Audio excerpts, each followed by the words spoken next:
சனிப்பெயர்ச்சி, குருப்பெயர்ச்சி, ராகுகேது பெயர்ச்சி பலன்கள், பரிகாரங்கள் அனைத்தும் வருகிறது.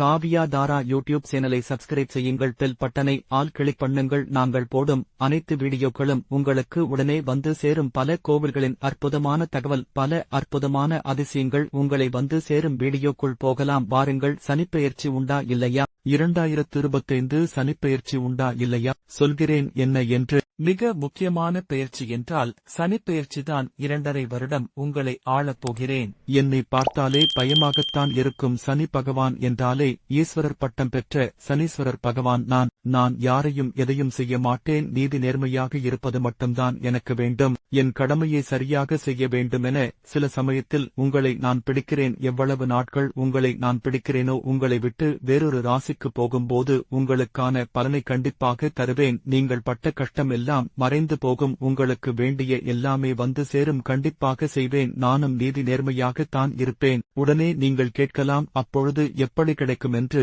நீங்கள் செய்யும் வேலைக்கான ஊதியம் உங்களை வந்து சேரும். வேலையை தேடியவராக இருந்தால் வேலை கிடைத்துவிடும். படிப்பில் மந்தமாக இருந்தால் தேர்ச்சி அடைவீர்கள். படிக்க வேண்டும் என்ற எண்ணம் வரும். திருமணம் தடையாக இருந்தால் திருமணம் நடக்கும். ஆண் என்றால் பெண் கிடைக்கும். பெண் என்றால் உங்களுக்கு ஏற்ற கணவன் கிடைப்பார். வீடு கட்ட வேண்டும் என்றால் கட்டி முடிப்பீர். கடன் வேண்டும் என்றால் கடன் கிடைக்கும். குழந்தை பாக்கியம் இல்லாதவர்களுக்கு அழகான குழந்தை பிறக்கும். நீண்ட நாட்களாக நோயில் இருந்தால் அதற்கான மருத்துவம் கிடைக்கும். அதற்கான வழியை கட்டிச் செல்கிறேன். இப்படி உங்களுக்கு என்ன தேவையோ அதை கொடுப்பதுதான் சனீஸ்வர பகவானின் கடமை.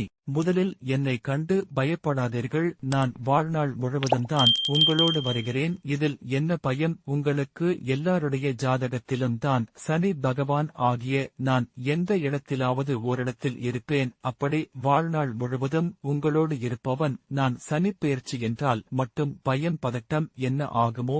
நாம் வாழ்க்கை என்ற எண்ணம் எதற்கு எதுவும் ஆகாது. எல்லாம் நன்மையாகத்தான் செய்வேன். உங்களுக்கு துணையாக நானே இருப்பேன்.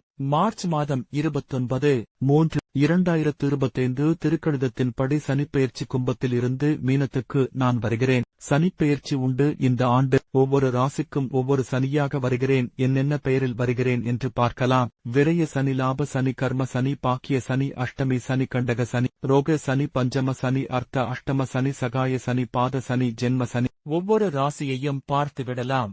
மேஷ ராசி விரய சனி. மேஷத்திற்கு 7.5 சனியாக 7.5 ஆண்டுகள் வருகிறேன். அதில் முதல் 2.5 ஆண்டுகள் விரய சனியாக வருகிறேன். செவ்வாய் உடைய ஆதிக்கம் பெற்ற ராசி உங்கள் ராசியில். நான் நீச்சமாகுவதையும் ஞாபகத்தில் வைத்துக் கொள்ள வேண்டும். கண்டிப்பாக சுபவரையம் எல்லாம் ஏற்படும். கல்யாணம் நடக்கும். புத்திர சந்தானம் கிடைக்கும். பெற்றோர் பெரியோர்களுக்கு நல்லது நடக்கும். வீடு வாங்குவது, நிலம் வாங்குவது, கோவில் திருப்பணிகள் பண்ணுவது, வேற்று நாட்டில் கூட வீடு நிலம் வாங்குவது, தொழில் தொடங்குவது, கடல் கடந்து போய் வரலாம். பெரிய பொறுப்புகளுக்கு வருவது, அரசியல்வாதிகள் அனுகூலம் பெறுவது, வழக்குகளில் வெற்றிகள் ஏற்படுவது எல்லாம் நல்லதுதான் நடக்கும். அதை ஞாபகத்தில் வைத்துக் கொள்ளவும். விரயம் என்பதனால் 7.5 சனியில் அது சுபவிரயமாக தான் இருக்கும். தைரியம் ஏற்படும். நிறைய நாள் இருந்த பிரச்சனை தீரும். நல்ல விஷயம்தான் நடக்கும். மற்றும் குடும்பத்தில் நிம்மதி, சந்தோஷம், தெளிவு ஏற்படும். நீங்கள் பொறுமையாக இருப்பது அவசியம். தேவையில்லாமல் யாரிடத்திலும் எதுவும் பிரச்சனை வேண்டாம். தப்பான வார்த்தைகளை பேசாமல் இருப்பது நன்மை.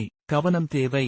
உடல் நலத்தில் அக்கறை தேவை. கழுத்து பகுதியில் மற்றும் தலைப்பகுதியில் கவனம் தேவை. அன்றாடம் உடல் பயிற்சி, நடை பயிற்சி செய்யுங்கள். வியர்வை வந்தால் எந்த பிரச்சனையும் இல்லை.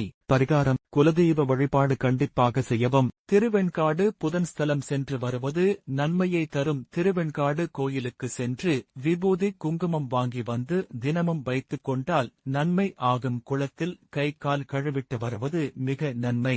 தண்ணீர் தானம் கொடுப்பது ஏற்றத்தை கொடுக்கும். ஏழைகளுக்கு உணவளியுங்கள். நிம்மதி கிடைக்கும். நிம்மதியும் சந்தோஷமும் இந்த சனி பெயர்ச்சியில் நிச்சயமாக ஏற்படும். 7.5 சனி என்று பயந்து உங்களை வருத்திக் கொள்வது வீணானது.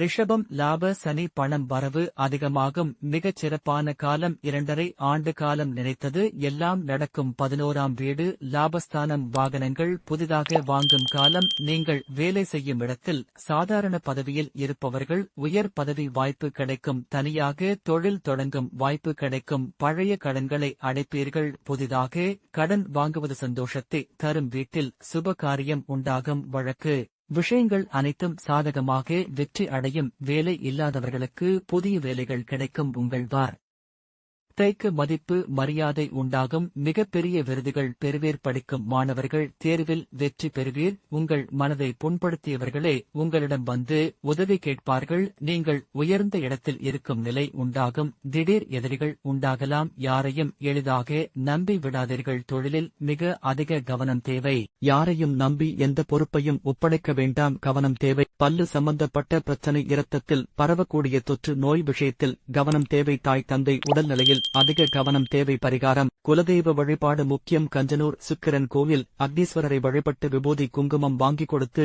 அபிஷேகம் செய்து அந்த விபூதி குங்குமத்தை வாங்கி வந்து தினமும் வைத்துக் கொண்டால் எந்த பிரச்சனையும் ஏற்படாது. விநாயகரை வழிபாடு செய்யவும் மனம் அமைதி கிடைக்கும். வாரத்தில் ஒரு முறை விநாயகருக்கு அருகம்புல் மாலை போடவும். அனைத்தும் நன்மையாகவே நடக்கும். நல்லதே நடக்கும். மிதுன ராசி: கர்ம சனி மாற்றம், வியாபாரம் மாற்றம் ஏற்படும். நிலைத்த காரியங்கள் நிறைவேறும். கோவில் திருப்பணிகளை அதிகம் செய்யக்கூடியவர்கள் நீங்கள்தான். இந்த ஆண்டு படிப்பு உத்தியோகத்தில் மேன்மை அடைவீர். திருமணம் நடைபெறும் வாய்ப்பு அதிகமாக உள்ளது. அதனால் உங்களுக்கு பிடித்த வாழ்க்கை துணை கிடைக்கும். கணவன் மனைவியிடையே சண்டைகள் எதுவும் வேண்டாம். சமாதானமாக போவதும் மென்மையாகும். வேறு நபர்களின் வார்த்தைக்கு அதிக முக்கியத்துவம் அளிக்காதீர்கள். உறவினர்களிடத்தில் கவனமாக இருங்கள். நல்ல நிலையில் இருக்கப் போகிறீர்கள். அரசன் போன்ற வாழ்வு உங்களுக்கு கிடைக்கும். 10ல் ஒரு பாவி இருந்தால் அரசன் ஆகலாம். சனி கொடுத்தால் எவர் தடுப்பார்? கவனம் தேவை. இதயத்தை பாதுகாப்பாக பார்த்துக் கொள்ள வேண்டும்.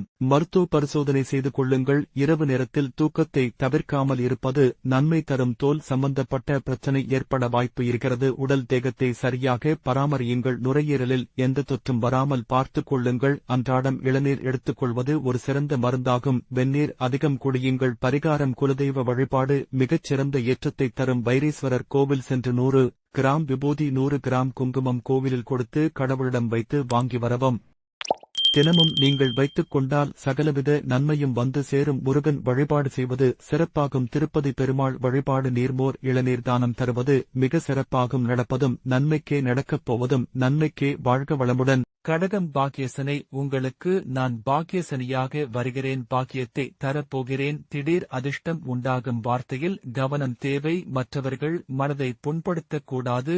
நீண்ட நாட்கள் இருந்த பிரச்சனைகள் தீர்ந்துவிடும். திருமணத்தடை நீங்கும். எடுத்த காரியத்தில் ஜெயம் ஏற்படும். அனைத்து விஷயங்களிலும் ஏற்றம் பெறுவீர். வண்டி வாகனம் மாற்றம் அனுகூலம். உயர்ந்த நிலைக்கு வரக்கூடிய வாய்ப்பு உண்டு. படிப்பில் நல்ல முன்னேற்றம் ஏற்படும். அனைத்து துறையில் இருப்பவர்க்கும் அனைத்து விதமான நன்மை கிடைக்கும். சாந்தமாக எடுக்க கூடிய முடிவுகள் அனைத்துமே வெற்றியை உண்டாக்கும். ஆவேசம் கொள்ள வேண்டாம். பதட்டத்தை குறைத்துக் கொள்ளுங்கள். தனிப்பட்ட முறையில் செல்வாக்கு உண்டாகும். பணம், பேர், புகழ், மன நிம்மதி காணப்படும். கவனம் தேவை. ஒரே ஒரு விஷயம்தான் மன அழுத்தம். வயிறு தொடர்பான பிரச்சனையில் அதிக கவனம் தேவை. தேவையான அறுவை சிகிச்சைகளை உடனடியாக செய்து கொள்ளுங்கள். கால் மூட்டுகளை பார்த்துக் கொள்ளுங்கள். தாய் தந்தையின் உடல் நிலையை பார்த்துக் கொள்ளுங்கள்.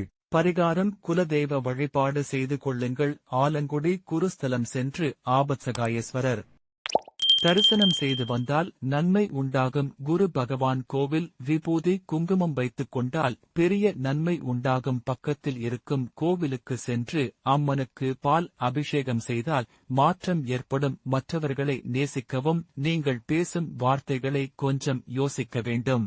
சிம்மராசி: அஷ்டம சனி உங்களுக்கு நான் அஷ்டம சனியாக வருகிறேன். நடுக்கம் பதட்டம் வேண்டாம். அஷ்டமத்துக்கு வருவதால் திடீர் அதிர்ஷ்டத்தை அதிகமாக பெறக்கூடிய ராசி நீங்கள்தான். குடும்பம் நிம்மதியாகும். பிரிந்த தம்பதிகள் ஒன்று சேர்வீர்கள். உத்தியோகத்திற்கு தொலைதூரத்திற்கு சென்றவர்கள் திரும்ப தன் குடும்பத்தோடு சேரும் நிலை ஏற்படும். சுறுசுறுப்புக்கு பங்கம் இல்லாமல் இருக்க வேண்டும். எதையும் உடனே செய்துவிடுங்கள். சோம்பேறித்தனம் இருக்கக்கூடாது. உடற்பயிற்சியும் நடைப்பயிற்சியும் உங்களுக்கு அதிகம் தேவை. பிள்ளைகள் விஷயத்தில் இருந்த படிப்பு தடை, உத்தியோகத் தடை எல்லாம் நீங்கிவிடும். வியாபார தடையும் நிவர்த்தி ஏற்படும். அஷ்டம சனி காலத்தில் திருமணத்தை 2.5 ஆண்டுகளுக்கு தள்ளிப் போடுவது நன்மையாகும். பண விஷயங்களில் யாரையும் நம்ப வேண்டாம். யாருக்கும் கொடுக்க வேண்டாம். வண்டி வாகனங்களில் பாதுகாப்பு அவசியம். வீண்பிடிவாதம் விட்டுவிடுவது நன்மை தரும். மூத்த சகோதர சகோதரிகளிடம் சமாதானமாக போவது உத்தமம். கவனம் தேவை. நரம்பு சம்பந்தப்பட்ட உபாதைகள் ஏற்படும். இரவு நேர தூக்கத்தை கெடுக்கக்கூடாது. வண்டி வாகனங்களில் பாதுகாப்பாக இருக்க வேண்டும். உடல் நலனில் அக்கறை தேவை. அம்மா அப்பா உடல் நலத்தை பார்த்துக் கொள்ளவும். பரிகாரம்: திருக்கொள்ளிக்காடு சென்று பொங்குசனீஸ்வரரை வணங்கி வரவும். பக்கத்தில் இருக்கக்கூடிய விநாயகரை வணங்கவும். முடிந்தால் பிள்ளையார்பட்டிக்குச் சென்று அபிஷேகம் செய்து வந்து அந்த விபூதியை தினமும் வைத்துக் கொண்டால் ராஜயோகத்தை பெறுவீர். ஞாயிற்றுக்கிழமைகளில் வீட்டு வாசலில் கற்பூரத்தை வைத்து எரிக்கவும், கண்திருஷ்டி கழியும். விழுப்புரத்திற்கு அருகில் இருக்கும் பக்கிரகாளி அம்மனை தரிசிக்கவும். நினைத்தது நடக்க நீங்கள் கொஞ்சம் பொறுமையாயிருக்க. கன்னி கண்டக சனி இடமாற்றம், தொழில் மாற்றம், வீடு மாற்றம் அனைத்தும் அனுகூலத்தை தரும். வழக்கு விஷயங்களில் அனுகூலம் ஏற்படும். தாய் வழி உறவு, தந்தை வழி உறவு மேன்மையடையும். பழைய கடன்களை அடைப்பீர்கள். எதிரிகளிடம் இருந்த பிரச்சனைகள் தீரும். தனிப்பட்ட தொழில் தொடங்குவீர்கள். மன நிம்மதி ஏற்படும். வெளிநாடு வெளியூர் செல்லும் வாய்ப்பு கிடைக்கும். திடீர் பேர் புகழ் வந்து சேரும். ஏற்றுமதி இறக்குமதி தொழில் நல்ல லாபம் கிடைக்கும். மன தைரியத்தோடு இருக்க வேண்டும். சில மாற்றங்கள் ஏற்படக்கூடிய காலகட்டம். குடும்ப விஷயத்தில் மிகவும் ஜாக்கிரதை. அந்நியர் வார்த்தைக்கு முக்கியத்துவம் அளிக்க வேண்டாம். மற்றவர்களிடம் உங்கள் குடும்ப விஷயத்தை பகிர வேண்டாம். முடிந்தவரை திருமணத்தை 2.5 ஆண்டுகள் தள்ளி வைப்பது சிறப்பாகும். சில பேருக்கு திருமணம் கைகூடி வரும். நன்றாக யோசித்து முடிவெடுக்கவும். நண்பர்களிடத்தில் வீண் வாக்குவாதம் வேண்டாம். மன உளைச்சல் ஏற்படக்கூடும். அறிமுகம் இல்லாதவர்களிடம் பழக வேண்டாம். ஆபத்து வருவதற்கான வாய்ப்பு உண்டு. கவனம் தேவை. உடல்நல பிரச்சனை அதிகம் ஏற்படும். அலர்ஜி, சளி தொந்தரவு போன்ற விஷயங்களில் மிக கவனம் தேவை. நீண்ட நாட்களாக இருந்து உடல்நல பிரச்சனைகளுக்கு தீர்வு கிடைத்தாலும் உடல் நலத்தில்தான் அதிக அக்கறை தேவை. மிக கவனமாக பார்த்து கொள்ள வேண்டும். தூக்கமின்மைதான் அதிகமாக ஏற்படும். மன உளைச்சல் ஏற்படக்கூடும். பரிகாரம்: குலதெய்வ வழிபாடு அவசியம். திருநள்ளார் சென்று சனி பகவானை வணங்க வேண்டும். அருகில் இருக்கும் கோவிலுக்கு சென்று துர்க்கை வழிபாடு ஞாயிற்றுக்கிழமை ராகு காலத்தில் செய்வது நன்மையாகும். சங்கடகர சதுர்த்தியில் விநாயகர் வழிபடுவது மேன்மையாகும். காலம் கடந்த ஞானம் காலம் சொல்லும் பாடம்.